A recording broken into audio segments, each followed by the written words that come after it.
أوزعني أن أشكر نعمتك التي أنعمت علي وعلى والدي وأن أعمل صالحا ترضاه وأصلح لي في ذريتي إني تبت إليك وإني من المسلمين।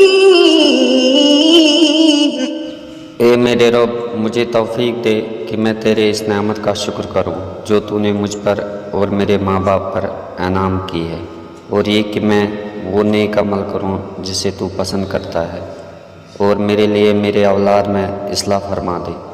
बेशक मैंने तेरी तरह तौबा की और बेशक मैं हुक्म मानने वालों में से हूँ।